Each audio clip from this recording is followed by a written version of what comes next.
Namaste. My name is Kirti, and on behalf of Himalayan Yoga Association, I welcome you all to this online teacher training course. I am a teacher here at Himalayan Yoga Association, and I will be taking you through the concepts and details of the human body and yoga altogether. Let's hope you enjoy this course. Let's start. Namaste and welcome back to the online yoga teacher training course. In today's video, we are going to discuss the anatomy and a complete overview of the synovial joints found inside the human body. But before we go ahead and do that, I request you all to come together as we chant the Gaitri Mantra. Simply sit in any meditative posture, whether you're sitting on the mat or you're sitting on a chair. Adopt a mudra of your choice and rest your hands on your knees accordingly. Close your eyes, lengthen your spine, roll your shoulders to the back, and while you are comfortable and steady in this posture, allow yourself to focus and observe your breath. Simply observe the inhalations and exhalations while you're utilizing the optimum potential of your lungs.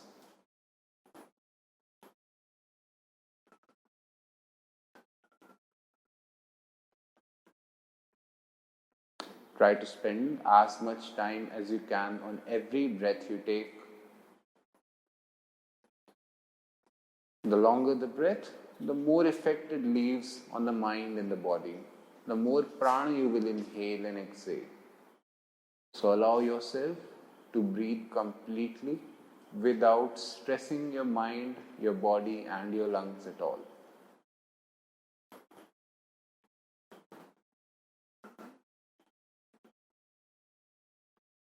After a few breaths, once you've concluded that the effects of inhalations and exhalations and the prana, I request you all to slowly bring your hands in front of your chest in Namaskara Sthiti without opening your eyes. We are going to chant the Gaitri Mantra. If you know the mantra, you can chant it with me. Otherwise, you can repeat it afterwards. Simply, slowly take a deep inhalation. Om Bhur Bhuva Swaha Tatsaviturvarenyam Bhargo Devasya Dhimahi Dhiyo Yo Na Prachodayat.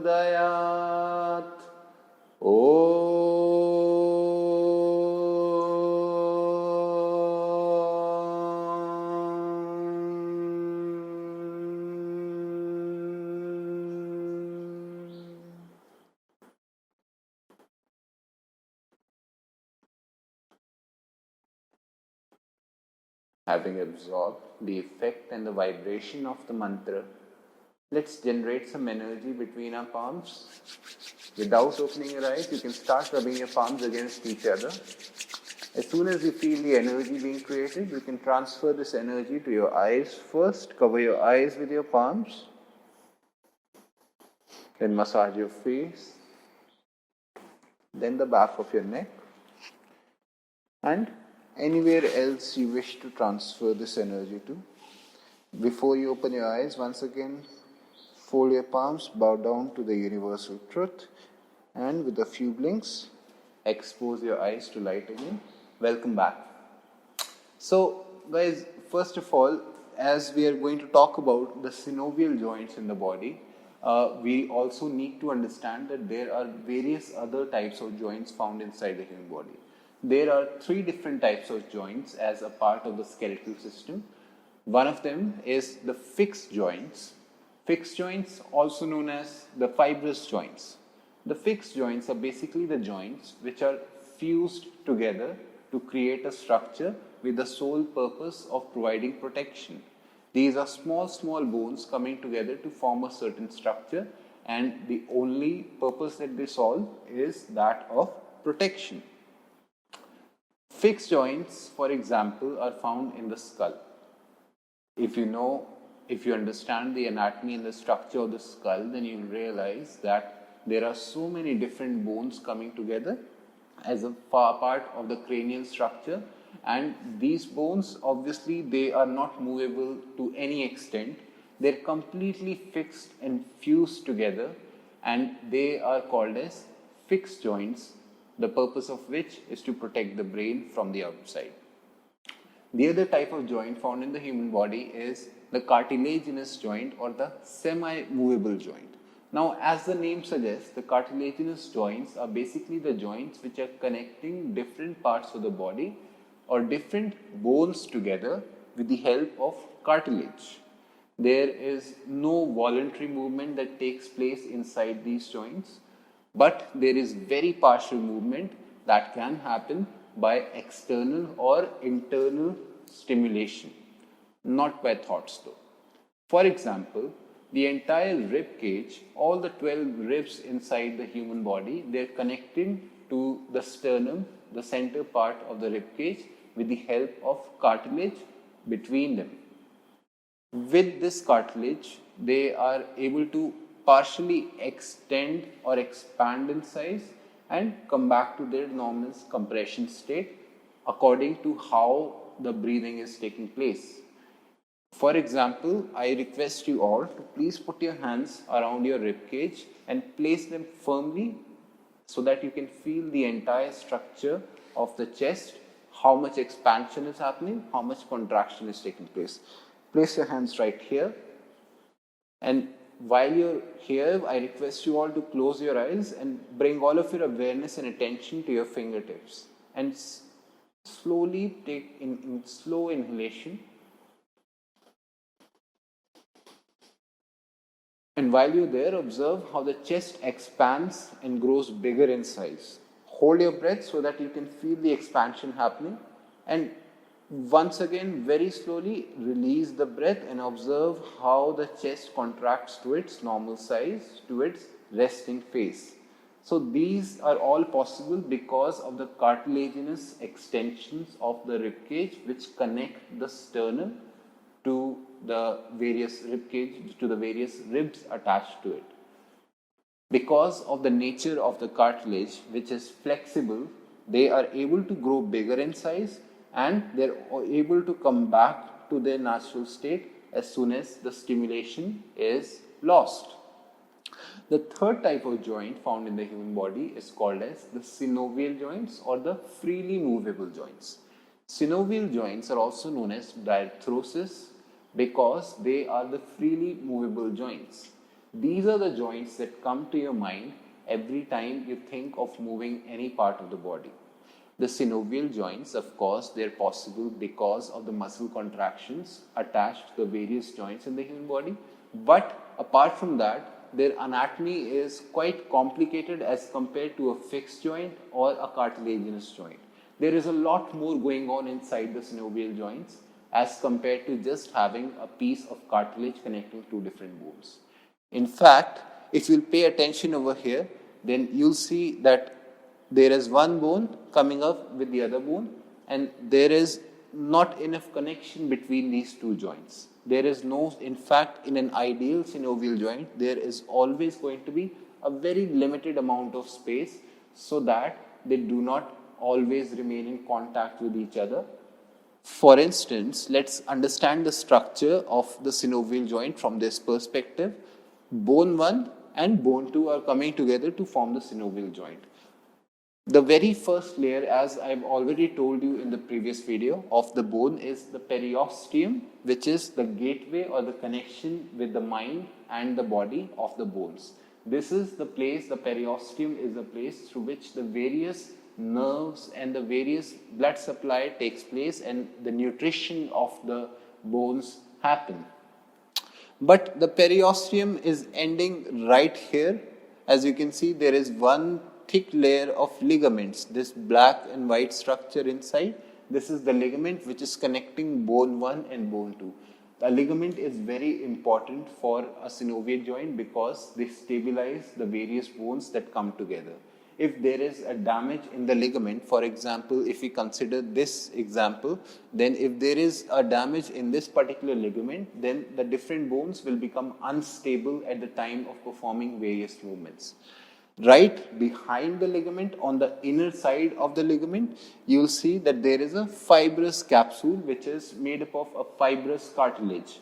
It is also called as articular capsule, and this is not as strong as a ligament, but it obviously creates an environment for the entire synovial cavity to be produced and to be staged on the inner side of it.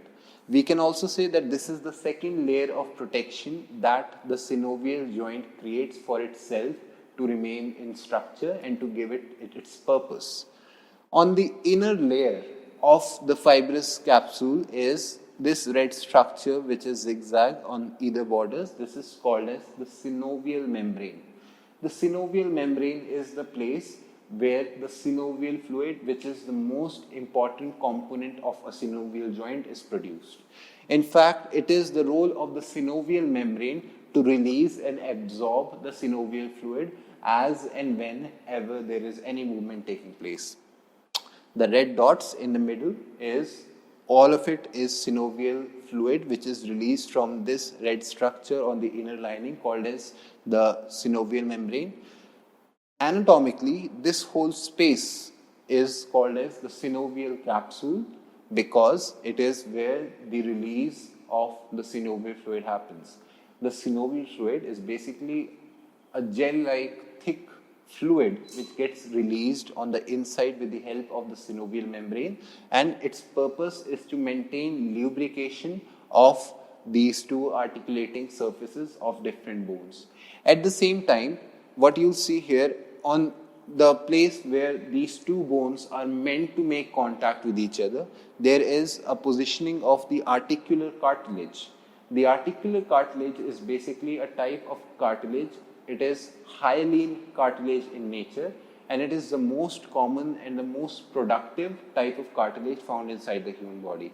As compared to other locations of the human body, for instance, you have cartilage in the ears, you have cartilage in the nose, which is already present in abundance in both places. Here, in case of synovial joints, there is just a very thin layer of articular cartilage present, covering the entire articulating surface of the two bones. The purpose of the articular cartilage in this case is whenever these two bones they come together to make contact against each other, then they do not create friction between them and they do not damage the bone tissue present underneath the articular cartilage. It's very smooth, rubbery surface, and the only purpose of it is to provide lubrication and to provide a smooth surface for both of the articulating surfaces to remain frictionless at the time of movement. The synovial fluid which gets released from the synovial membrane also acts as the nutrition for the articular cartilage because there is no supply of blood or there is no vascularization in accordance with the articular cartilage. At the end of the day, it's just cartilage and it does not have any exchange or absorption or any supply of blood coming in from the human body, but all the nutrition that it needs to do its own purpose and function, it's all done with the help of the synovial fluid, which is released in abundance inside the synovial capsule of any synovial joint. So these are the different layers of the various the synovial joint. What I want you to observe here is that this empty space is vital for the entire joint. This empty space is something which is common in case of all the synovial joints inside the human body. That's because just in case most of the synovial joints in the body are created or have been there to bear the weight of the human body. If this was the knee structure and this was the femur and this was the tibia bone, then there would be a limited amount of space between them. Why? So that whenever the human being is trying to jump or do any sort of weight-bearing, shock-bearing movements, then these bones, whenever they come together, they have some space to hold on and not really grind against each other. If they're in constant contact with each other, in case of even simple movements, then the bones, they will start losing and grinding away the articular cartilage on top of them, and then they will start grinding the bone tissues inside of them. This thing is happening everywhere at the time of osteoarthritis. Whenever a person is suffering from osteoarthritis, then first of all they experience damage in case of the articular cartilage, which means that there is a disturbance in the functioning of the synovial membrane.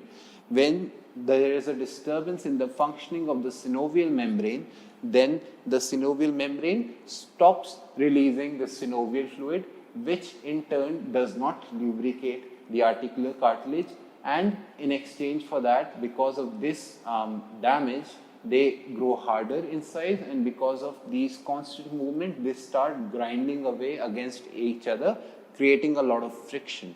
Eventually, the articular cartilage will wear off, and then the bones will start making contact against each other, creating friction, creating grinding, creating damage, creating inflammation and pain. And this is how osteoarthritis damages and ruins life of various people. This is the anatomy of a synovial joint, and this whole structure is applicable in all the synovial joints. Somehow, in case of the shoulder, in case of in case of the wrist, in case of the ankle, the ligaments, they create a whole space on the inside of which there is an entire synovial capsule, synovial membranes, fibrous capsule. All of it is taking place, which is common to all the synovial joints. Articular cartilage is present in case of wherever there are two bones coming together to form a synovial joint, and I have already helped you understand how each one of these elements, they have a role to play, and how each one of these elements is dependent upon each other's existence. Now, there are 6 different types of synovial joints present inside the human body. There are hinge joint, pivot joint, ball and socket joint, ellipsoid, also known as condyloid joint, saddle joint, and plane joint, also known as gliding joint. Now, the hinge joint inside the human body is simply, as the name suggests, a hinge joint which is capable of doing simple movements like flexions and extensions. Just like a door hinge, which is only capable of opening and closing, the hinge joint functions and gets its name from the same purpose, a hinge which is only capable of extensions and flexions. This type of joint is present inside the human body in case of the elbow as well as the knee. Rotations are not a possibility in case of the hinge joint, but if at all the elbow is a hinge joint, then how is it that we are able to rotate the hand as well? That's because of the second type of joint found inside the human body, which is called as the pivot joint. The pivot joint is basically a joint found in the elbow, and it's connecting between the wrist joint. The whole purpose of the pivot joint is to create a rotation on a certain axis. Just like how the planet Earth rotates and takes 24 hours to rotate on a single axis, similarly, the pivot joint does the same rotation of the elbow joint from the elbow connection. And how is that possible? Because in the forearm region, there are 2 different bones. One is the ulnar bone and the other one is the radius bone. The radius bone, which is found on the lateral side of the human body, or we can also say on the outer edge of the human body, is basically connected to the humerus bone or the distal end of the humerus bone in a certain structure with the help of the pivot joint. I request you all, for people who realize that the rotation of the wrist, the rotation of the hand is happening from the elbow and not from the shoulder, please hold the hand, please hold the upper arm with your left hand or right hand and try to rotate and see if the joint is moving from the shoulder or it is moving from the forearm. After doing this, I request you all to hold the same hand from the forearm region, and while you're holding it, observe if you're able to feel the bones, the radius and the ulnar bones, they working together to form this rotation as it is. That is all possible because of the pivot joint. The pivot name itself is all about rotation. Another location for the pivot joint in the human body is in case of the top of the spine or the connection between the skull and the spine. This joint is a connection between the atlas and the axis bone. The axis bone is the connection between the head and the spine, and only because of this axis bone we are able to rotate the neck in left and right directions. Please do not get confused by circumduction. Circumductions are a combination of all of the movements, but rotations are all about moving the head in left and right directions. The third type of joint that we are going to discuss is called as the ball and socket joint. The ball and socket joint is also known as the champion of all joints. That's because they are capable of doing all the possible movements inside the human body. For instance, flexions, extensions, abductions, adductions, circumductions, rotations, all the protractions, retractions, elevations, depressions, everything, every type of movement you can imagine, the ball and socket joint is capable of doing that. The ball and socket joint, as the name suggests itself, is the ball end of a certain body part coming together and fitting into the socket portion of a certain body part. There are two locations where the ball and socket joint is present. One is the shoulder joint and the other one is the hip joint or the pelvic joint. These two girdles, the pectoral and the pelvic girdle, are all the locations of the ball and socket joint.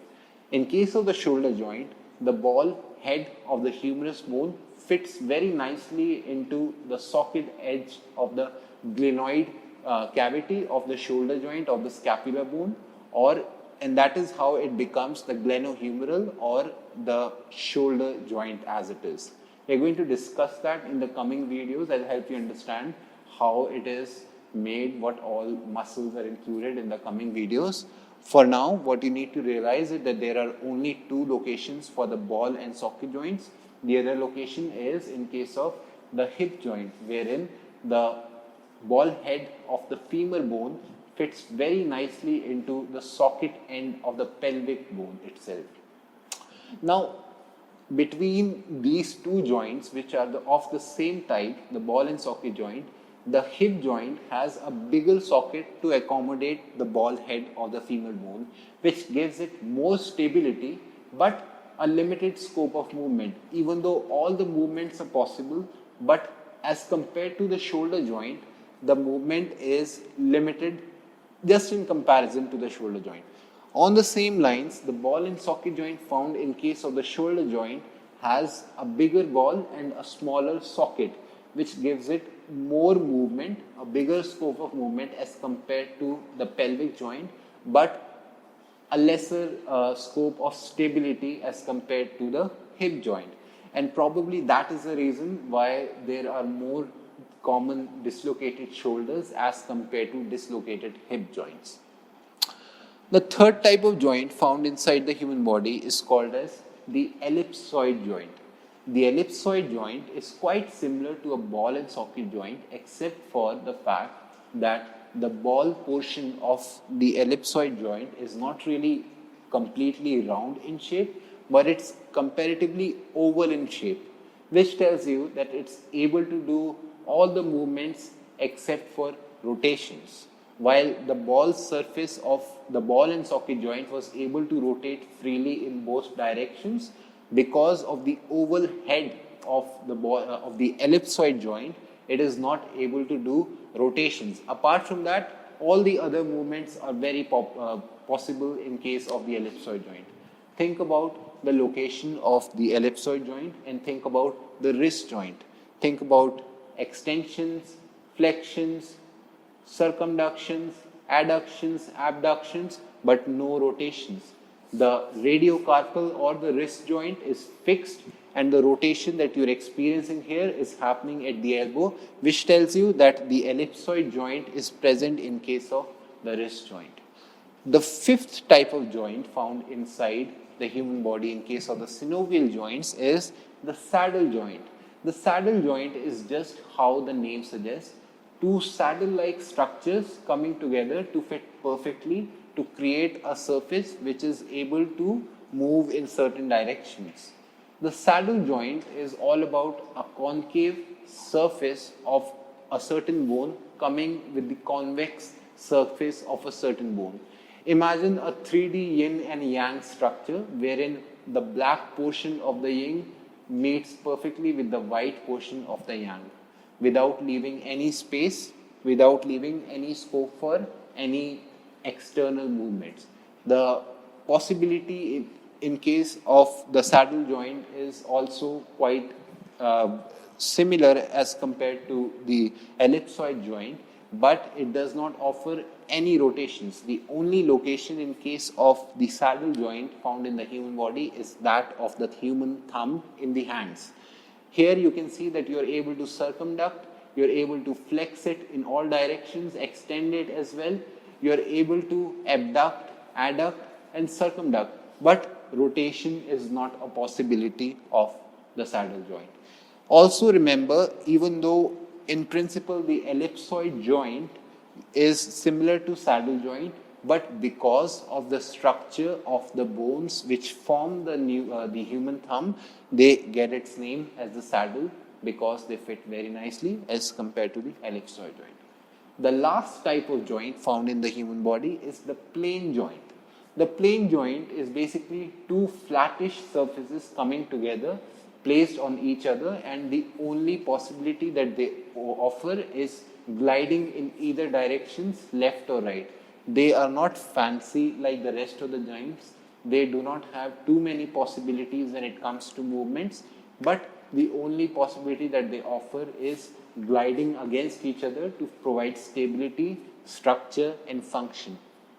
The only location where the plane joint is present in the human body is in case of the ankles.